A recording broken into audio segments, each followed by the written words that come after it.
My name is Ramona. The phone call that changed everything lasted just 43 seconds. I know because I checked my call log later, trying to wrap my head around how my relationship with my father-in-law, Victor Blackwood, could crumble in less than a minute. He called to tell me I wasn't invited to the company's New Year dinner. It wasn't because I was out of town, or there was a capacity issue, or a scheduling conflict.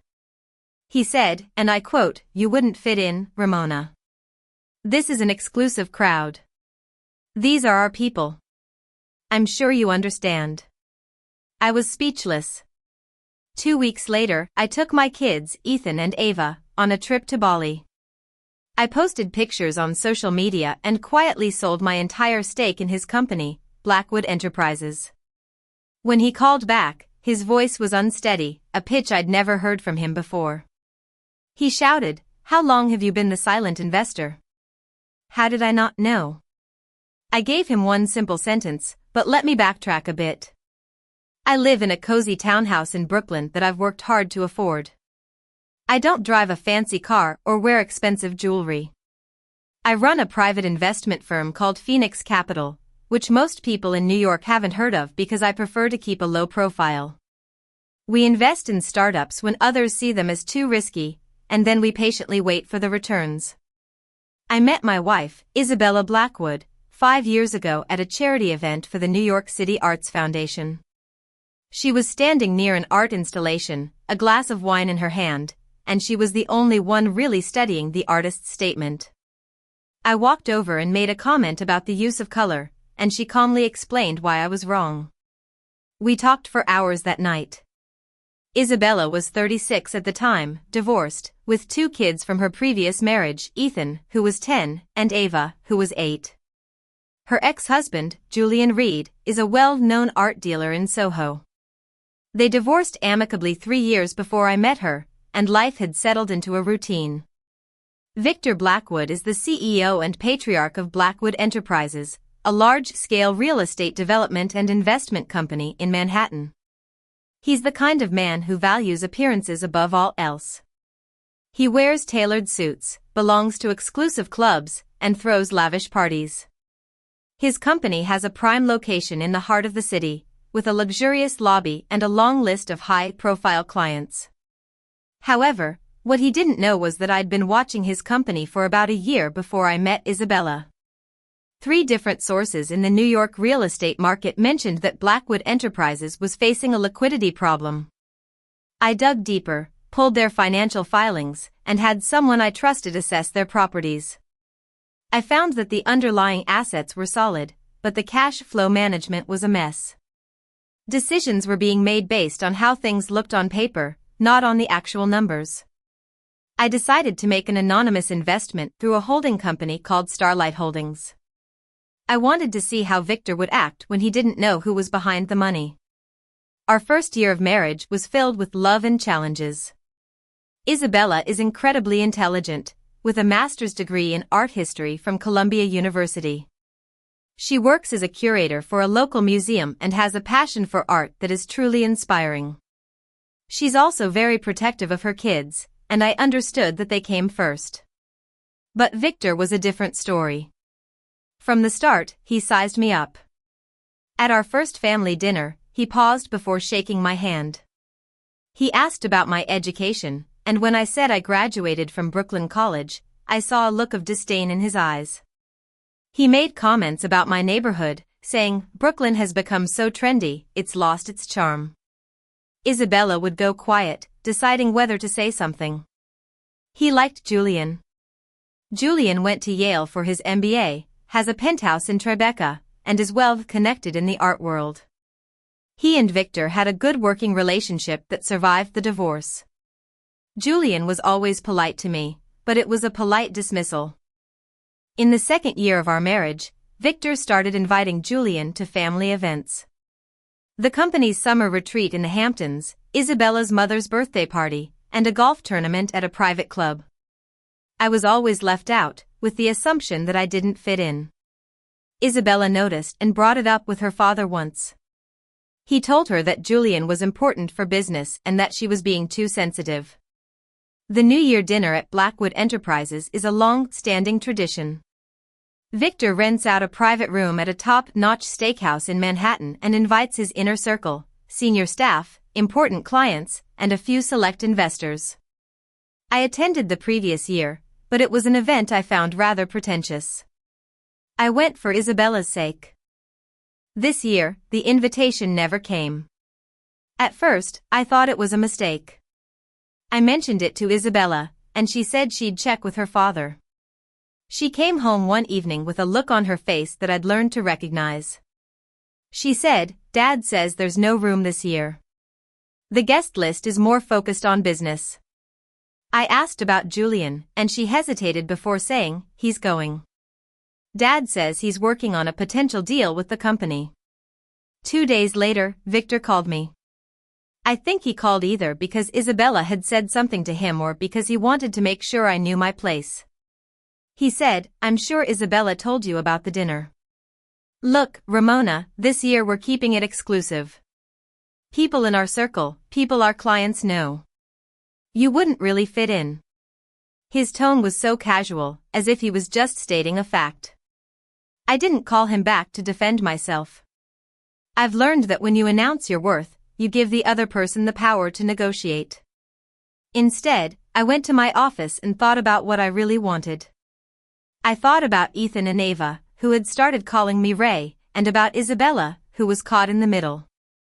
I also thought about Victor and how he could dismiss me so easily. I realized that my initial plan to be a quiet, long-term investor in Blackwood Enterprises no longer made sense. I called my lawyer and then my partners. We started the process of liquidating my stake.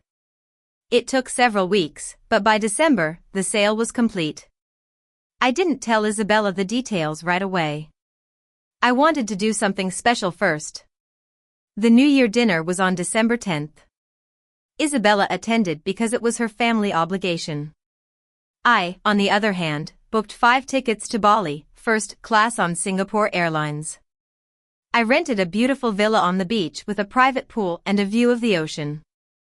I loaded Ethan, Ava, and Isabella into the car without telling them where we were going. On the way to the airport, I finally told Isabella. She was surprised at first, then she laughed, and finally, she gave me a soft look. She said, "You planned this for the same week as the dinner." I replied, "I did. I didn't want you to feel like you had to choose." She thanked me. We had an amazing time in Bali. Ethan was fascinated by the local wildlife and made me take countless pictures. Ava spent hours at the local art markets, looking at the handmade crafts. We went snorkeling, watched the sunset on the beach, and had dinner under the stars. Isabella laughed more in those 7 days than she had in months. We were back in New York for a few days when the call came. It was a Friday morning, and I was in my office. My assistant told me Victor was on the line. I picked up the phone. "Ramona?" His voice was weak, nothing like the confident CEO I was used to. "I need to know the truth. Were you the investor behind Starlight Holdings?" I paused for a moment, looking out at the city skyline. "Yes." He was silent for so long that I thought the call had dropped. Then he asked, "How long?" 2 years. Before I married Isabella. Another silence. "Why didn't you tell me?" I replied, "I wanted to understand the company I was investing in, including its leadership." "You told me I wouldn't fit in your crowd, Victor. It seems your crowd had some gaps in their knowledge." He then asked about the buyers. I knew that Starlight Holdings had sold the stake to a consortium led by a private equity firm from San Francisco called Horizon Capital. They were known for their strict management style and their ability to turn around struggling companies. I told him, "Their introduction to your team is scheduled for next week."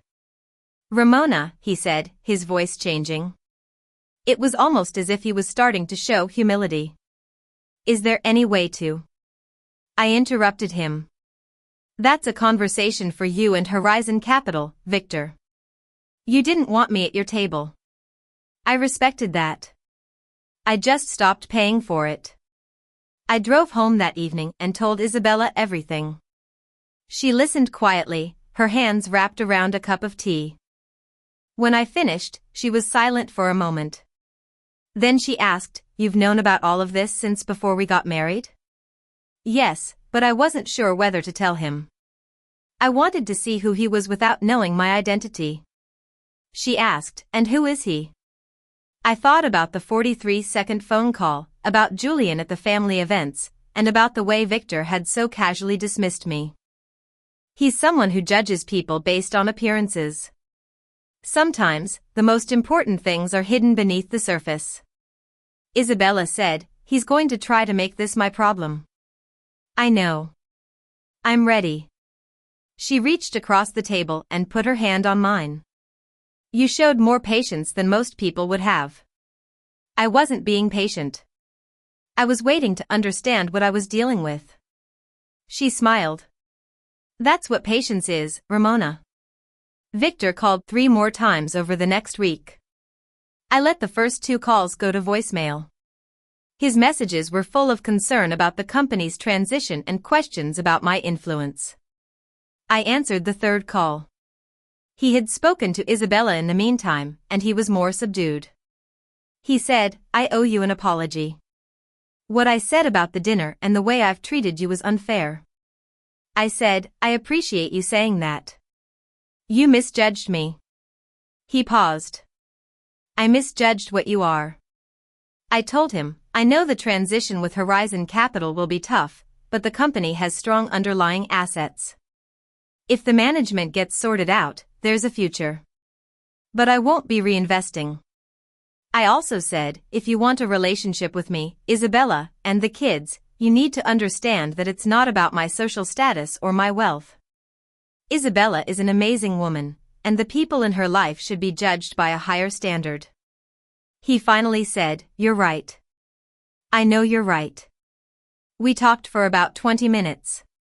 He asked about the kids, about Bali, and about Isabella's work. By the end of the call, something had changed. It wasn't fully repaired, but there was an acknowledgement. It's been 16 months since that New Year dinner. Horizon Capital completed the restructuring of Blackwood Enterprises. Some senior managers left, and the company underwent some significant changes. Victor still holds the title of chairman, but the real power lies with the new CEO, a woman named Grace Chen, who has done an excellent job. Victor has aged a bit. He's become more humble. He came to Ethan's 12th birthday party and spent hours listening to Ethan talk about his new skateboard. Julian no longer has a working relationship with Blackwood Enterprises. The deal he was working on fell through during the restructuring. Isabella and I bought a bigger house in Brooklyn. We had a housewarming party, and Isabella invited her parents. Victor shook my hand at the door, and this time, there was no judgment in his eyes. He looked around the house and said, "It's a great home, Ramona." I replied, "It is." One morning, after we got back from Bali, Ava came downstairs in her pajamas and asked, "Ray, are we rich?" I thought for a moment and said, "We have enough." She asked, "More than enough or just enough?" "More than enough." "Okay," she said simply. "Can we go back to Bali?" "Sure, someday." "Can we bring Grandpa Victor?" I looked at her. She was looking at me with such innocence, not caring about social status or appearances. "Maybe, if he wants to come." She nodded and asked for breakfast, and that moment has stayed with me. Kids understand the concept of inclusion in a way that adults often forget. Victor spent years building a world based on appearances, but he missed out on so much. I'm not saying I handled everything perfectly. There was a part of me that felt satisfied when his voice cracked on the phone. But that wasn't the goal. The goal was to show him that he couldn't judge people based on what he saw on the surface. And sometimes, the person we dismiss might be the one who holds the key to our success.